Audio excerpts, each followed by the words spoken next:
नमस्कार। किस्से कहानियाँ विद मोटिवेशन चैनल में आपका बहुत बहुत स्वागत है। तो दोस्तों, आज की हमारी कहानी का शीर्षक है लापता नौकरानी। पड़ोस की लापता नौकरानी जब मुझे मेरे पति के साथ मेरे घर में दिखी, वो भी इस हालत में। तो मेरा नाम नीला है। मैं मेरे पति रवि के साथ एक बड़े शहर में रहती हूँ। मेरे पति अच्छी नौकरी करते हैं। नौकरी करते अभी उन्हें 2 साल हुए हैं। हमारी शादी को अभी 1 साल हुआ है। शादी के बाद में उनके साथ यही रहने आ गई। उन्होंने एक अच्छी सोसाइटी में एक किराए का मकान लिया है। पास में कई बड़े-बड़े घर हैं। यहाँ रहना एक अलग सी बात लग रही है, क्योंकि शादी को अब 1 साल हो गया था।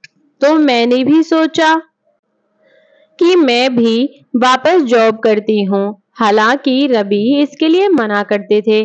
कहते थे कि वो अच्छा कमाते हैं, क्या जरूरत है। लेकिन फिर भी मैंने जॉब ज्वाइन कर लिया। जॉब के साथ घर का काम करने में थोड़ी परेशानी हो रही थी।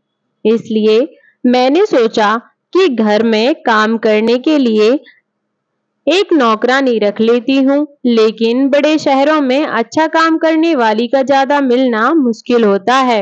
इतनी जल्दी किसी पर विश्वास किया भी नहीं जा सकता। हमारी सोसाइटी में कई घरों में काम करने वाली आती थी। सोसाइटी में मैंने तलाश की, आसपास के घर में काम करने वाली से बात की, लेकिन कोई भी अब और ज्यादा काम लेना नहीं चाहता था। इसलिए सभी ने मुझे मना कर दिया।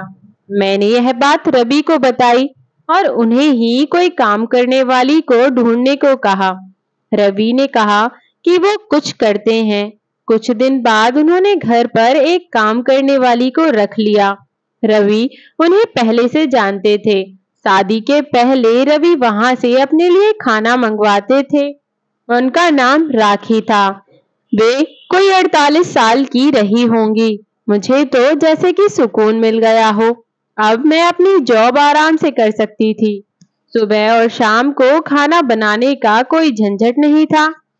घर में कोई काम करने वाला जो आ गया था, वो बड़ा अच्छा खाना बनाती थी। रवि तो पहले भी उनका बना हुआ खाना खाते थे, तो उन्हें तो पता था, इसलिए वो उन्हें लेकर आए थे। मेरे पति सुबह जल्दी जॉब पर जाते थे और मैं उनके बाद जाती थी और उनके पहले ही आ जाती थी।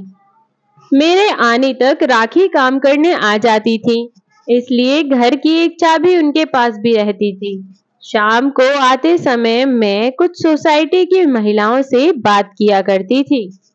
लगभग सभी को अब मैं जानती थी। शाम को सोसाइटी की सारी महिलाएं भी घूमने के लिए बाहर निकला करती थी। ऐसे ही एक दिन जब मैं उनसे बात कर रही थी, तब एक खबर मुझे पता चली। हमारे 5 घर छोड़कर ही एक परिवार रहता था।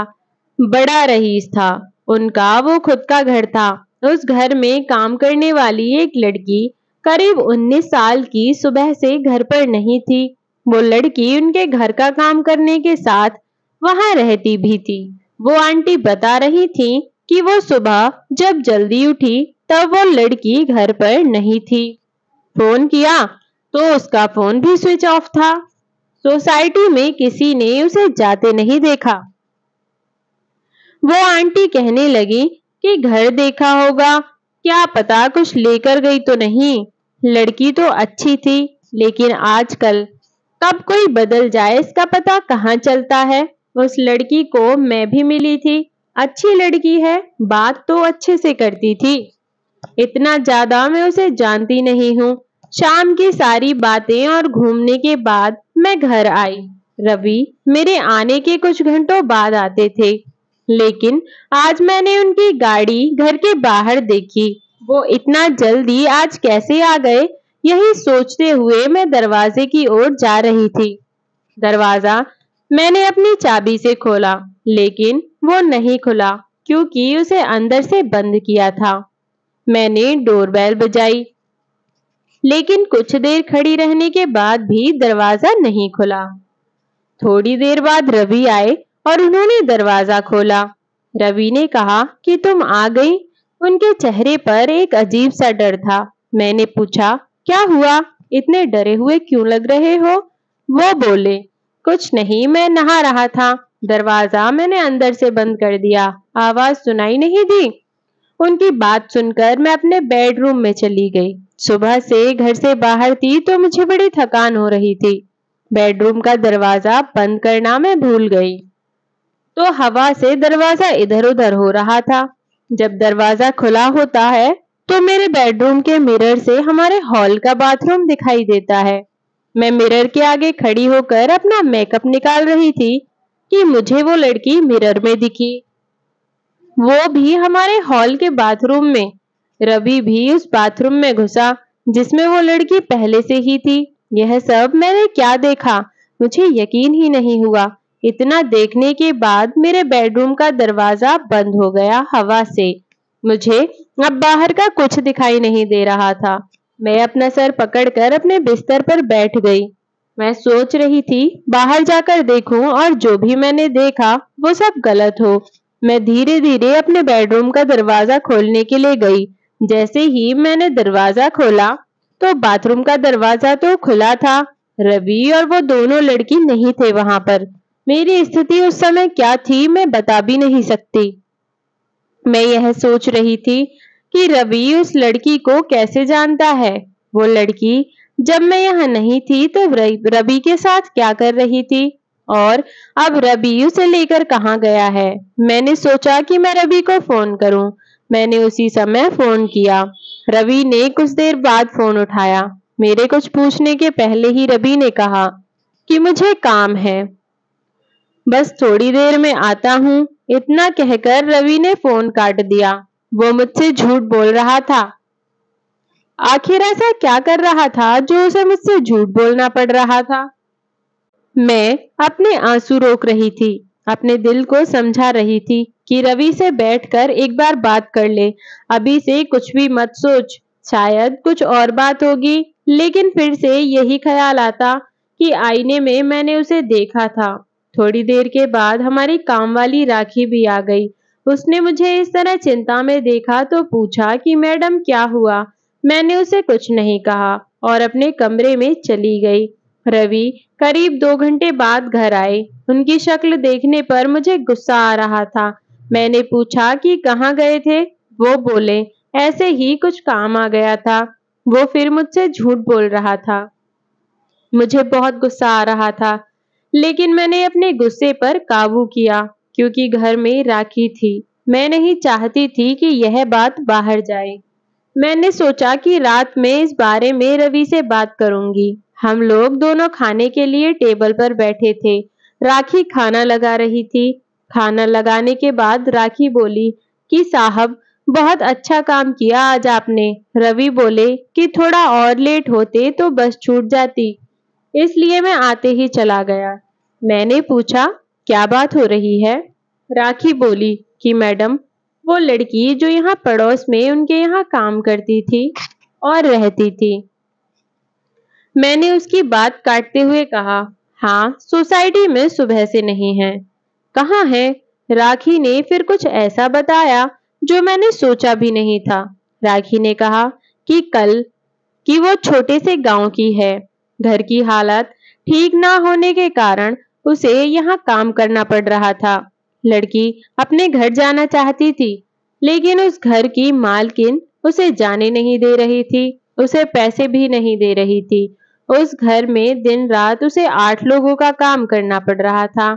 जब वो काम पर लगी थी तब सिर्फ 2 ही लोग थे, लेकिन थोड़े दिन बाद 8 लोग आ गए, उन्हीं के परिवार के।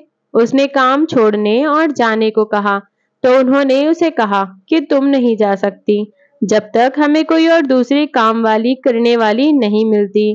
उसके पैसे भी नहीं दिए। काम करने वाली मिलना मुश्किल है, वो भी इतने बड़े परिवार के लिए। वो कैसे भी यहाँ से निकलना चाहती थी। उस घर की मालकिन उस पर नजर रखती थी। उसकी हालत के बारे में मुझे पता चला। वो उस दिन सुबह को आपके जाने के बाद यहाँ आ गई थी। आप लोग गए तब वो यहीं थी। बहुत रो रही थी। मैंने साहब को सारी बात बताई। अभी आपसे ज्यादा मैं साहब को जानती हूँ, इसलिए मैंने आपको नहीं उन्हें बताया। उसकी मदद करने को कहा, इसलिए साहब उसकी घर की बस में बैठा कर आए हैं। रवि ने कहा कि इसलिए मैं ऑफिस से जल्दी आया। जब मैं आया तो वो बाथरूम में छिपी सी थी और डरी हुई थी। मैं उससे बात कर ही रहा था कि तुम आ गई और वो फिर से बाथरूम में छिप गई। इतना सब जल्दी में हो गया कि तुम्हें बताने का समय ही नहीं मिला और मैं उसे लेकर फिर बस स्टैंड चला गया। तुम्हारा फोन आया तो मैंने सोचा कि घर जाकर आराम से सारी बात बताऊंगा। लड़की सीधी थी और वो बहुत खुश थी कि अपने घर जा रही है। राखी और रवि की बात सुनकर मुझे यकीन नहीं हुआ। राखी ने कहा कि बाहर छोटे शहर में काम करने वाले जो आते हैं वो भी इंसान होते हैं। यह बड़े लोग कब समझेंगे। अपने स्वार्थ के लिए उसे रख रखा था। उसकी बात सोचने वाली भी थी, सोचने लायक थी। इसी के साथ ही मेरे दिल ने एक तसल्ली भरी सांस भी ली। मैंने मेरे पति को कितना गलत समझा। उसने एक सीधी सी लड़की की मदद की। मैंने राखी को कहा कि अगर अब कभी भी तुम्हें ऐसा कोई और दिखाई दे तो तुम मुझे भी बेफिक्र होकर कह सकती हो। हम इंसान हैं, सभी अपना जीवन अपने हिसाब से जीने का हक रखते हैं। तो दोस्तों, आपको यह कहानी कैसी लगी कमेंट करके हमें ज़रूर बताएं। हमें प्यार और सपोर्ट करते रहिए। धन्यवाद। कहानी में अंत तक बने रहने के लिए। मिलती हूँ आपसे एक ऐसी ही नई कहानी के साथ। तब तक के लिए आप खुश रहिए और अपने परिवार का भी ध्यान रखिए। चैनल पर अगर नए हैं तो चैनल को सब्सक्राइब कर दीजिए।